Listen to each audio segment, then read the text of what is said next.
Narito na ang pinakahuli sa lagay na ating panahon ngayong araw ng linggo, May 24, 2026. Yung low pressure area na minomonitor natin sa loob ng ating Philippine Area of Responsibility ay nag-dissipate o nalusaw na nga.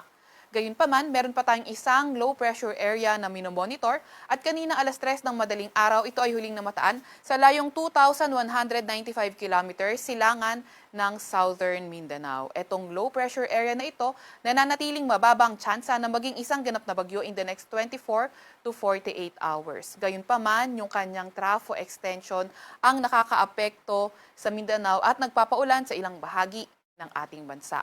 Maliban nga sa low pressure area na ito, wala na tayong ibang minomonitor na low pressure area o bagyo na nasa loob or malapit sa ating Philippine Area of Responsibility.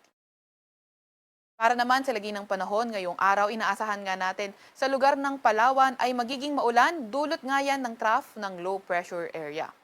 Para naman sa lagi ng panahon sa Metro Manila at sa ating nalalabing bahagi ng Luzon, bahagyang maulap hanggang sa maulap na papawirin, may mga tsansa pa rin ng mga thunderstorms lalo na tuwing hapon at gabi. Para naman sa lagi ng panahon sa Visayas at Mindanao, inaasahan nga natin na yung trough pa rin ng low pressure area yung magpapaulan sa lugar ng Mindanao, Southern Leyte at Eastern Samar. Kaya ingat lalo na sa mga inuulan ng mga nakaraang araw pa sa mga banta ng pagbaha o hindi kaya pagguho ng lupa. Para naman sa lagi ng panahon sa nalalabing bahagi ng Visayas, asahan nga rin natin yung partly cloudy to cloudy skies condition at may mga tsansa ng mga localized thunderstorms. Although sa may southern part nga ng Visayas area, posibleng mas madalas yung thunderstorm occurrence.